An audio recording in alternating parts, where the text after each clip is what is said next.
Namaste, I am Archana Raghuram. Welcome back to Temples, Books and Science. Before we dive into today's names, I need to share something truly extraordinary with you. What we are about to explore is a secret blueprint hidden in plain sight within the Lalita Sahasranamam. Today, we will be completing a sacred sequence of 14 names that started way back with Mahā, the 212th name, and culminates with Mahā Yogeśvareśvarī, the 225th name. And these 14 names, they are not random. They form what the ancient masters called the Mālamantra Rahasya, the Secret Garland Mantra, a complete self-contained system for accelerated spiritual transformation. Let me share with you 4 profound secrets encoded within these 14 names. You know the Devī Māhātmyam, that powerful scripture also called Durgā Saptaśatī, which describes the goddess's cosmic battles against the forces of ignorance, ego and duality. It has 13 chapters. Well, here's the secret. The first 13 names of this sequence, from Mahā to Mahā are the mantric essence of these 13 chapters. Each name encapsulates the spiritual power of an entire chapter. When you chant these 13 names, you're not just reciting words, you're ritually assimilating the entire cosmic drama of the goddess conquering darkness and establishing dharma. And the 14th name, Mahā Yogeśvareśvarī, which we will be exploring today, that's the Palashruti, the ultimate fruit, the final realization of sovereignty and liberation that comes from understanding the entire teaching. Now let's go a little deeper. Within these 14 names, there is another layer. You have heard of the 11 Rudras, right? They are the terrifying, purifying aspects of Lord Shiva, the cosmic forces that preside over dissolution and transformation at the end of each cosmic cycle. You all must have heard this powerful mantra from Rudram. Om Namaste Astu Bhagavan Vishveshwaraya Mahādevāya Trayambakaya Tripurantakaya Trikalagni Kalaya Kalagni Rudraya Neelakantaya Mrityunjayaya Sarveshwaraya Sadashivaya Śrīman Mahādevāya Namaha. This mantra contains 11 sacred epithets of Shiva. And there are 11 names within our sequence, from Mahā to Mahābala, which encode the essence of these 11 Rudra principles. What does this mean? It means the goddess is being established as the supreme authority who directs and governs the power of the 11 Rudras. Now, the Rudras are forces of destruction. But destruction in a philosophical sense means the removal of limitations, ignorance and bondage. To control the 11 Rudras is to possess the capacity for instantaneous, complete transformation. Rudra is synonymous with Kala, time. The goddess's control over the 11 Rudras confirms her identity as Kala Swarupini, the essence of time itself, positioned eternally beyond the reach of cosmic termination. And now the most technically advanced secret of all. Each of these 14 names is connected to a specific Vedic deity like Agni, Vayu, Surya, Chandra, etc. and their corresponding Bīja-akṣara, a seed syllable of immense power. For example, when we chant Mahāpātaka Nashini, we are working with the clean Bija, which is associated with Surya, the sun god. That's not all. These 14 names map precisely into the 14 inner triangles of the Śrī Cakra, the sacred geometric diagram at the heart of Śrī Vidya practice. The 14 inner triangles form the 4th enclosure or avarna of the Śrī Cakra, known as Sarva Saubhagyadayaka Chakra, the avarna that grants all good fortune. These 14 triangles represent the power to fulfill all desires. Now you might be thinking, Archana, that sounds incredibly complex and esoteric. What does this mean to me, a regular bhakta? Here's what it means. When you chant these 14 names with understanding, you're not just praising the goddess, you're activating a complete spiritual system. You're invoking the protective and transformative power of the entire Devī Māhātmyam, the purifying force of the 11 Rudras, the precise sonic technology of the 14 Vedic Bīja-mantras, and the Saubhagyadayaka power of Śrī Cakra. Our rishis tell us that mastering this 14 name sequence through sincere practice grants the same spiritual benefits as studying and reciting the entire Durgā Saptaśatī. So, today as we explore names 225 through 230, I want you to remember this. Knowing the meaning of these names is just a small part of the vast reservoir of power contained within them. When we encounter such sequences, we are reminded that these names were composed by the Vagdevis themselves, the goddesses of speech. That is why every word in the Sahasranamam is laden with so many layers of meaning. Today we are going to explore 6 names, starting with Mahā Yogeśvareśvarī and ending with Mahā Yāgakramārādhyā. Let's get started.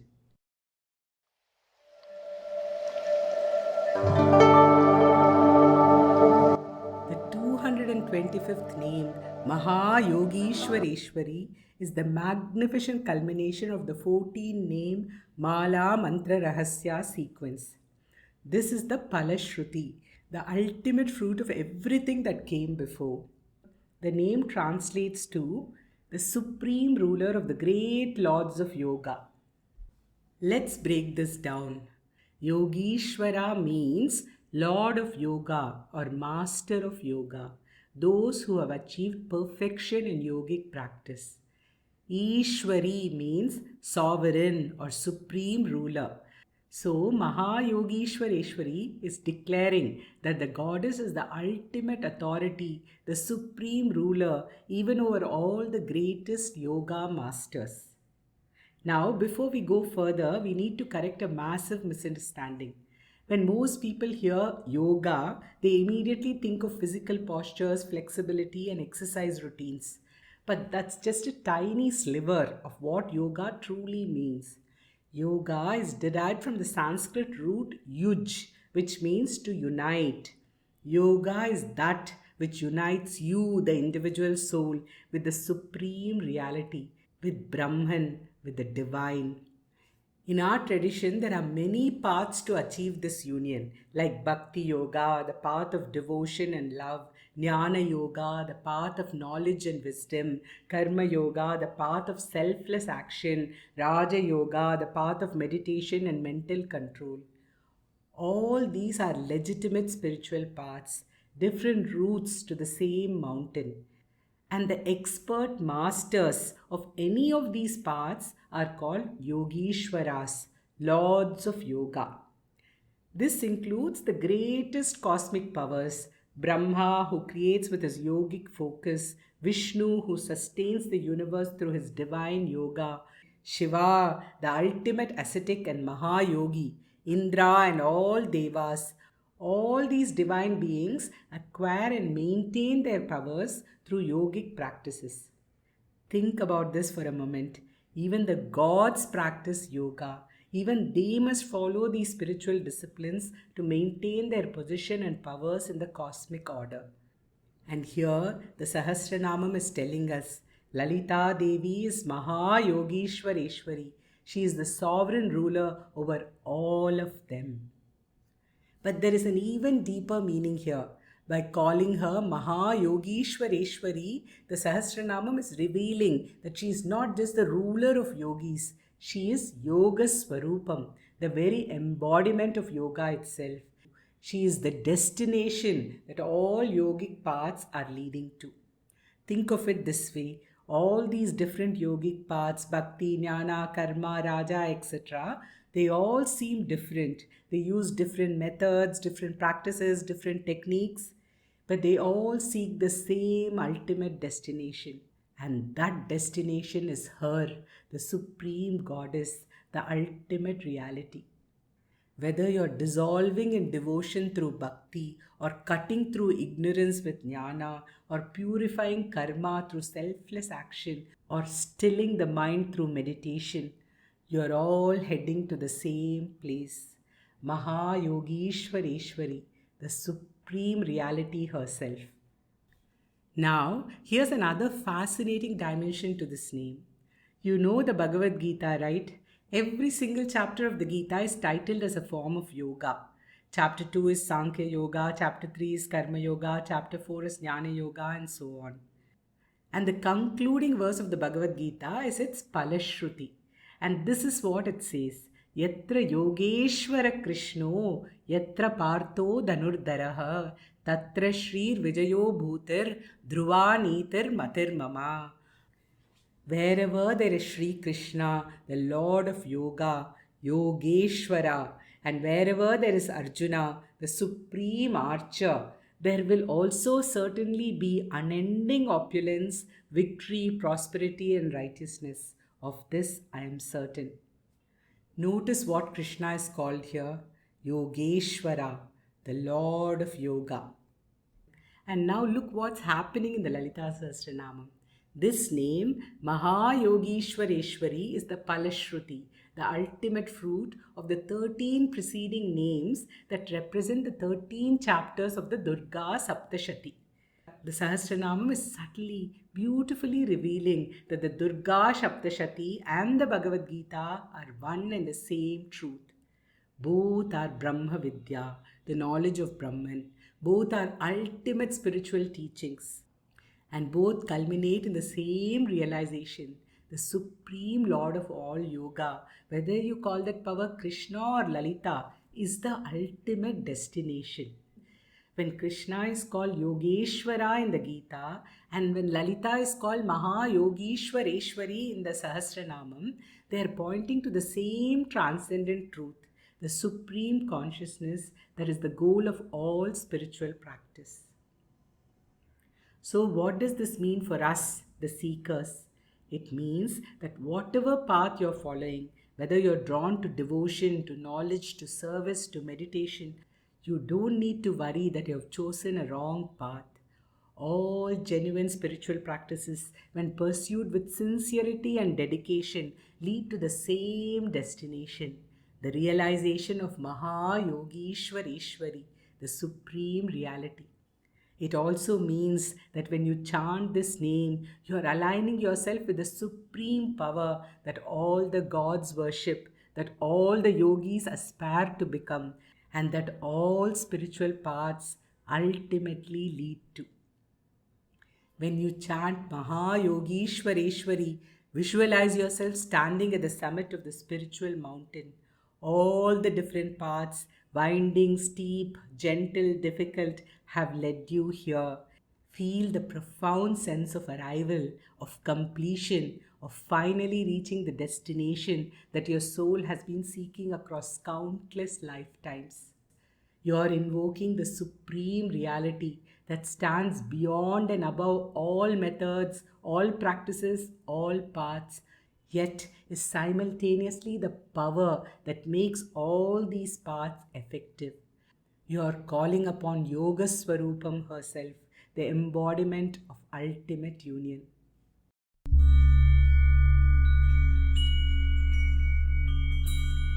Having established the goddess as Mahā Yogeśvareśvarī, a natural question arises in the seeker's mind. How do I reach this destination? How do I become a Yogeshvara myself? And the Sahasranamam immediately answers this question with the next 3 names. These 3 names, Mahātantra, Mālamantra, Rahasya, form the complete spiritual toolkit. The precise, time-tested technology that transforms a seeker into a master. We first met this sacred triad back in the Sarva series. in the part 28 of our journey, where we explored Sarvamantra Swarupini, the 204th name, she whose essence is all mantras, the 205th name Sarva Yantratmika, she who is the soul of all yantras, and the 206th name Sarva Tantra Rupa, she whose form is all tantras. So why is the Sahasranamam repeating this pattern? When we explored the Sarva series, the Sahasranamam was doing something revolutionary. It was expanding your spiritual vision to recognize the Divine Mother in every authentic spiritual practice across the entire world. This was a message of spiritual inclusivity and universality. No genuine spiritual effort is ever wasted. All paths that lead to truth are manifestations of her essence. Now, having established that universal truth, the Mahā series does something different. It establishes Śrī Vidya as a supreme method, the most complete path specifically designed for moksha. Now let's look at Tantra. While Sarva Tantra Rupa tells us, I am the embodiment of all systematic spiritual methods, Tantras, Mahā Tantra reveals something more specific. Among all these spiritual systems, my Śrī Vidya Tantra is the greatest.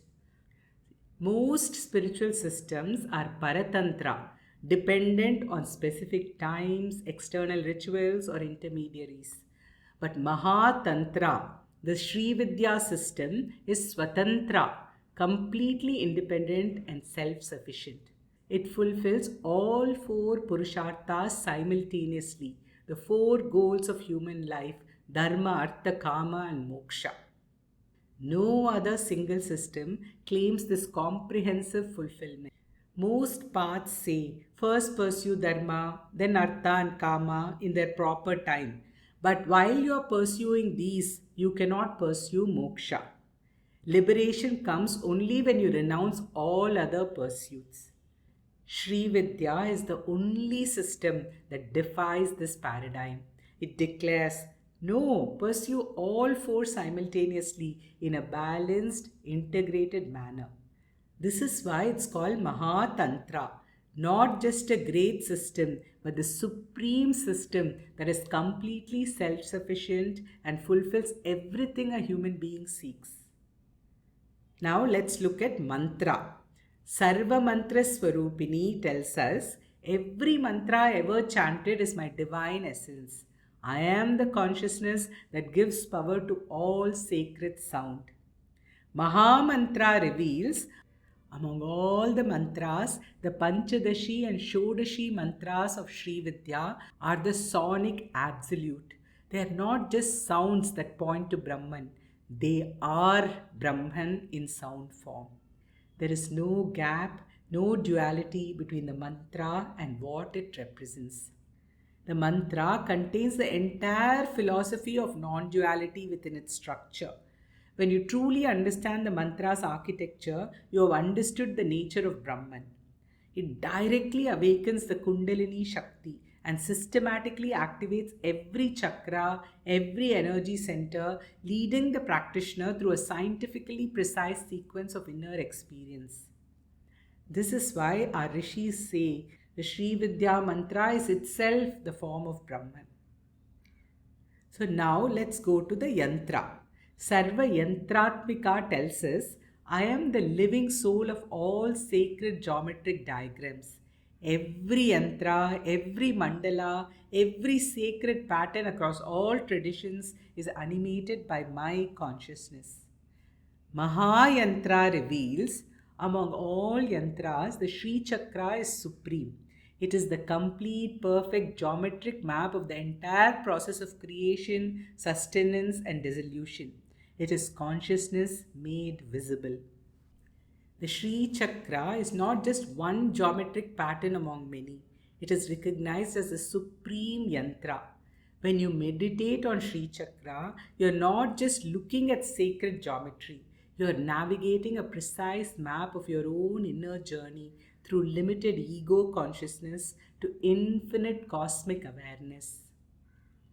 While most yantras are two-dimensional, the Śrī Cakra is actually a three-dimensional form, a pyramidal structure called the Meru.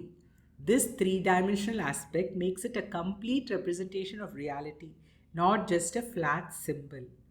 The ultimate status of Mahā is reinforced by its frequent cross-reference throughout the Sahasranamam. Her celestial abode Meru is the yantra's architecture, as we saw in the 55th name, Sumeru Madhya Shringastha. Her ultimate authority is shown as she rides the yantra, referred to as Chakraraja Ratharuda in the 68th name. The 98th name, Samayachara Tatpara, describes how she delights in the inner worship where the seeker visualizes the yantra within their own heart center. This is why it's Mahā, not just great, but supreme, perfect, and complete in every way. And here's what this Mahā triad is telling you. The goddess honors all authentic paths, Sarva. But if you're ready for the most complete, most direct, most systematically perfect path, one specifically designed to take you all the way to full realization, then here it is, Śrī Vidya.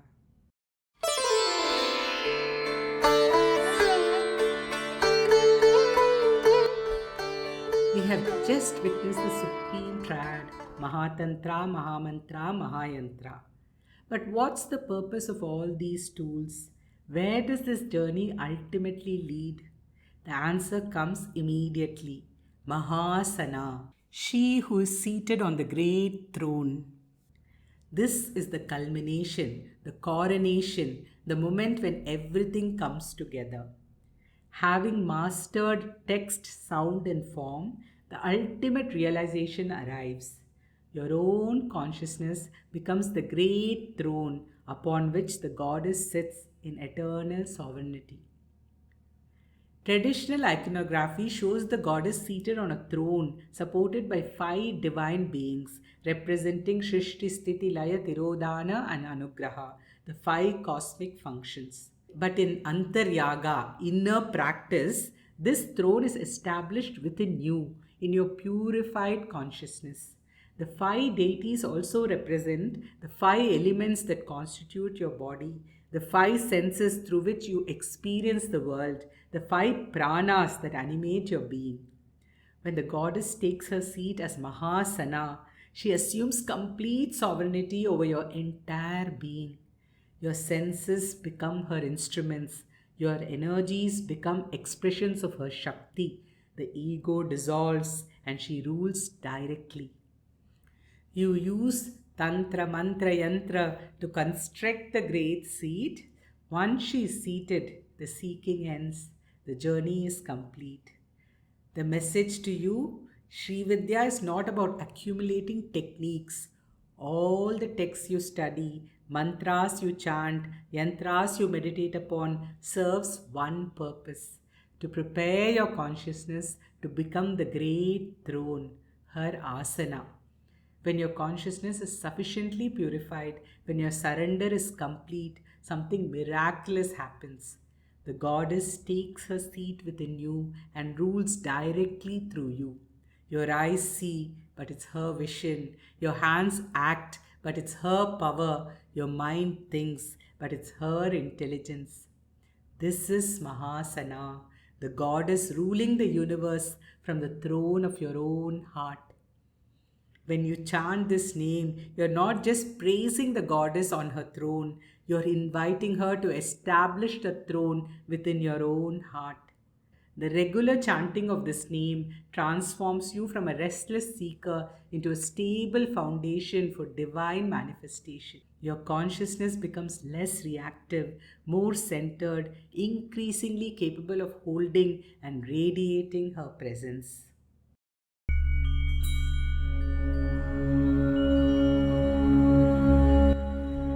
The 230th name of the Lalita Sahasranamam is Mahā Yāgakramārādhyā. It means she who is to be worshipped through the disciplined, step-by-step progression of the great sacrifice or Mahā Yaga. When most people hear yaga or sacrifice, they imagine elaborate Vedic rituals, grand ceremonies involving fire altars, priests, and offerings of ghee and grain. But in Sri Vidya tradition, Mahayaga means something radically different. This is revealed in Bhavanopanishad, a foundational text of our tradition which describes the Antaryaga, the internal sacrifice. Here's the breathtaking vision. Your body is the sacred island of jewels, the Manidvipa. Your mind is the sanctuary, the inner temple. Your senses are the attendant deities. Your awareness is the altar. The Mahayaga is not burning wood and ghee in an external fire. It is offering your sense of separation, your duality, your ego into the blazing fire of pure consciousness, the Chidagni. And why is this Maha? Why is this supreme? External fire sacrifices yield temporary results. You might gain heaven, prosperity, or power, but these are all fleeting, bound by time. On the other hand, the internal Mahayaga burns the root cause of all suffering, ignorance and ego. Its result is not temporary pleasure, but eternal liberation, moksha. That's why it's called Mahayaga, the supreme yaga. Notice the word krama in this name. Yāgakramārādhyā. Krama means step-by-step progression or sequence or order. This is absolutely critical. In Tantra, you cannot simply jump into the center of the Śrī Cakra and declare yourself realized. Consciousness evolves through a natural sequence, just as a seed must go through specific stages to become a mighty tree. This is why we perform Navavarana Puja, the worship of the 9 sacred enclosures of the Śrī Cakra. You cannot realize the goddess in the Bindu, the central point of ultimate consciousness, without first acknowledging and transcending the deities of the outer courts. These outer layers represent your emotions and desires, thoughts and intellect, sensory perceptions and attachments. Krama ensures your foundation is absolutely solid before you reach the pinnacle. Without this disciplined progression, the realization won't be stable. It will collapse. Look at the beautiful journey we have completed through these 5 names. You entered through the scripture, Mahatantra. You internalized the sacred vibration, Mālamantra. You visualized the cosmic map, Mahayantra. You established the goddess firmly on the seat of your awareness, Mahasana. And now, finally, you engage in the continuous great yaga, Yāgakramārādhyā, the dynamic, moment-by-moment process of dissolving your limited ego into her infinite presence. This name is the operational climax of everything we have learned.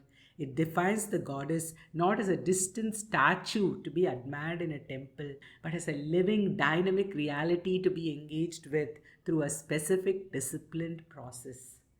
Yāgakramārādhyā asserts that discipline, krama, and sacrifice, yaga, are the engines that propel you across the bridge from intellectual understanding to actual lived realization.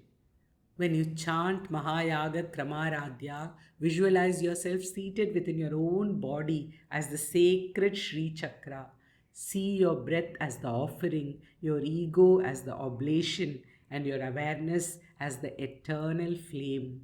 Feel each breath as a step in the sacred sequence, gradually moving from the outer chaos of the mind towards the absolute stillness of the Bindu, the Divine Mother's supreme abode within your own heart. I will stop here for today. I would love to hear from you. Please share your thoughts and feedback in the comments below. Please like, share, subscribe, and press the bell icon for notification. May the goddess Lalita Tripura Sundari be seated in the lotus throne of your heart. Om Shri Matre Namaha. Namaste.